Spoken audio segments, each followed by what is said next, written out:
एक बहुत बड़ी खबर राजधानी पटना से आ रही है और बताया जा रहा कि 27 तारीख को अब विधानसभा में शराब की होम डिलीवरी होने वाली है। यानी कि शराब की होम डिलीवरी अब मुख्यमंत्री आवास से लेकर विधानसभा तक होने वाली है। और आखिर पूरा मामला क्या है, इस पर मंत्री जी का क्या बयान आया है, ये भी चर्चा चल रही है कि होली से पहले शराबबंदी कानून खत्म कर दिया जाएगा। आखिर पूरा मामला क्या है, पूरा मामला इस बात से 8 मिनट की रिपोर्ट में हम आपको बताने जा रहे हैं।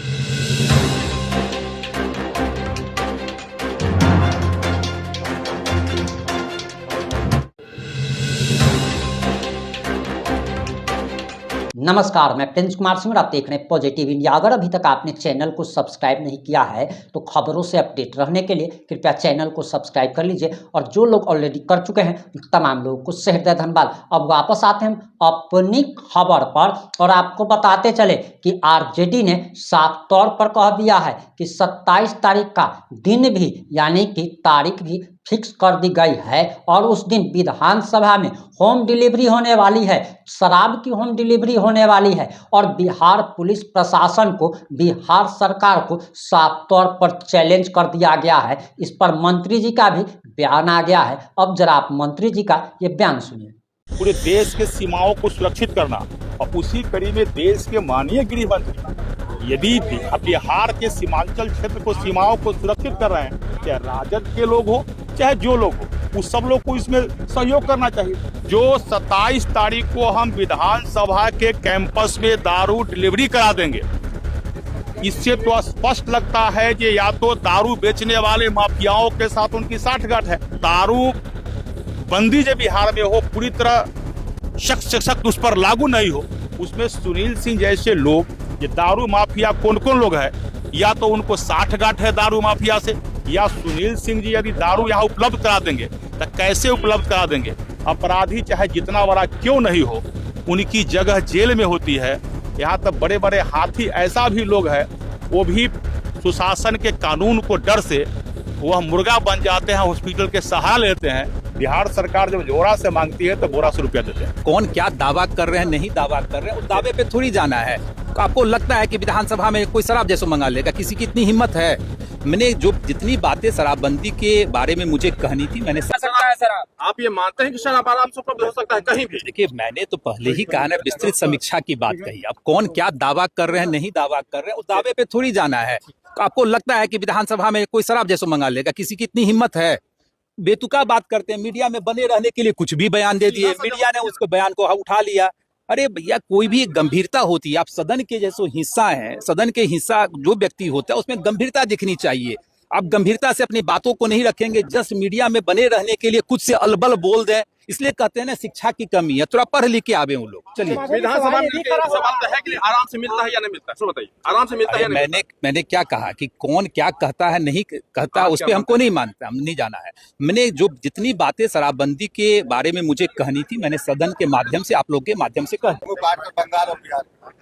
अमित शाह जी भारत के गृह मंत्री जब बिहार आए, सीमांचल के क्षेत्रों में जिस प्रकार किशनगंज हो, कटिहार हो, पूर्णिया हो, सुपौल हो, अररिया हो या मधेपुरा का कुछ पार्ट हो, एक बगल जिस प्रकार जो है बंगाल और दूसरी तरफ जो है एक साइड से नेपाल, और दोनों तरफ से जिस प्रकार घुसपैठिया बिहार के अंदर प्रवेश कर रहे हैं, और सीमांचल के क्षेत्र में जिस प्रकार जो है घुसपैठियों की संख्या बढ़ती जा रही है, उस आधार पर भारत के गृह मंत्री जी आए हैं और बिहार सहित पूरे देश में कहीं से कोई घुसपैठिया का प्रवेश नहीं हो और हमारा देश पूरी तरह सुरक्षित रहे, हमारा राज्य पूरी तरह सुरक्षित रहे, इसका चिंता कर रहे हैं। लेकिन हमें नहीं मालूम ये राजद वाले को घुसपैठियों से क्या दोस्ती है। यदि बिहार के अंदर कहीं से घुसपैठिया घुसते हैं तो राजद वाले का कौन सा सगा संबंधी हो जाते हैं। और अमित शाह जी के आते ही इनको सीने में इतना दर्द क्यों होता है, ये उन्हीं से पूछना चाहिए। सुरक्षा कारणों से अगर केंद्र शासित प्रदेश बनता भी है तो इसमें क्या दिक्कत है?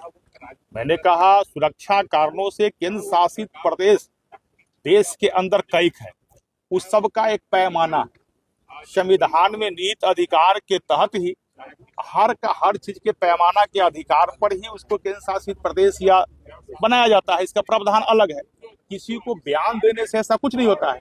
लेकिन भारत सरकार की पूरी जवाबदेही है पूरे देश के सीमाओं को सुरक्षित करना, और उसी कड़ी में देश के माननीय गृह मंत्री यदि बिहार के सीमांचल क्षेत्र को सीमाओं को सुरक्षित कर रहे हैं, बिहार को सुरक्षित कर रहे हैं, तो इससे तो प्रतिपक्ष के लोगों को भी, चाहे राजद के लोग हो चाहे जो लोग हो, उस सब लोग को इसमें सहयोग करना चाहिए। चलिए एक छोटा सा खाली सुनील सिंह का है दारू छोटा सा सिर्फ कल सुनील सिंह ने जो कहा उस बयान को देंगे मंत्री, आप कैसे देखते हैं? वो कह रहे हैं डिलीवरी, वो बिहार विधानमंडल के कैंपस में शराब की डिलीवरी करवा के दिखाऊंगा कल। जिस प्रकार नेता सुनील सिंह आरजेडी के नेता है, बिहार विधान परिषद के माननीय सदस्य है, और जिस प्रकार एक अभद्र तरह का बयान उनको दिया गया, जो 27 तारीख को हम विधानसभा के कैंपस में दारू डिलीवरी करा देंगे, इससे तो स्पष्ट लगता है कि या तो दारू बेचने वाले माफियाओं के साथ उनकी साठगांठ है, या बिहार में दारू बिक्री पर पूरी तरह प्रतिबंध न लगे और दारू बंदी जो बिहार में हो पूरी तरह सख्त उस पर लागू नहीं हो, उसमें सुनील सिंह जैसे लोग जो कहते हैं बिहार विधानसभा के कैंपस में जो लोकतंत्र का मंदिर है, चाहे विधानसभा हो, विधान परिषद हो या लोकसभा हो, और लोकतंत्र के मंदिर में यदि आरजेडी के नेता सुनील सिंह कहते हैं कि दारू हम डिलीवरी करा देंगे, तो इससे स्पष्ट होता है जो सुनील सिंह जी को मालूम है ये दारू माफिया कौन कौन लोग हैं, या तो उनको साठगांठ है दारू माफिया से, या सुनील सिंह जी यदि दारू यहाँ उपलब्ध करा देंगे तो कैसे उपलब्ध करा देंगे। मैं तो कहता हूँ, चैलेंज मैं देता हूँ, आप बिहार विधान परिषद के कैंपस में दारू उपलब्ध करा दीजिए, आप आ जाइए और आपकी गिरफ्तारी भी तय है। यह सुशासन की सरकार है, अपराधी चाहे जितना बड़ा क्यों नहीं हो उनकी जगह जेल में होती है। यहाँ तक बड़े बड़े हाथी ऐसा भी लोग हैं, वो भी सुशासन के कानून को डर से वह मुर्गा बन जाते हैं, हॉस्पिटल के सहारा लेते हैं। तो ये सुनील सिंह यदि कहते हैं विधानसभा के कैंपस में हम दारू डिलीवरी करा देंगे, तो सुशासन के सरकार में बचने वाले नहीं है। तेजस्वी यादव बोल रहे हैं सर 21 साल में खजाना खाली कर दिया, सरकारी कर्मचारियों को सैलरी देने पाए लायक नहीं है सरकार। तेजस्वी यादव जी को मालूम नहीं है 3,47,000 करोड़ बिहार का बजट है।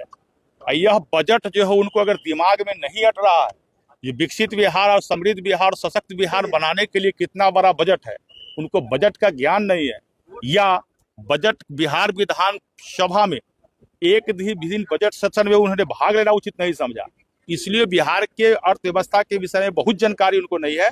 बिहार के बजट ही इस बार इतना बड़ा है, 3,47,000 करोड़ रुपया बहुत कम नहीं होता है, इससे विकसित बिहार बनने वाला है। पूरा के पूरा खजाना भरा हुआ है, पैसा की कमी नहीं है, और देश के माननीय प्रधानमंत्री नरेंद्र मोदी जी भी बिहार सरकार जब जोरा से मांगती है तो बोरा से रुपया देते हैं। अब आपकी जो भी प्रतिक्रिया, अपनी प्रतिक्रिया जरूर दीजिएगा। जुड़े रहे हमारे साथ। जय हिंद, जय भारत।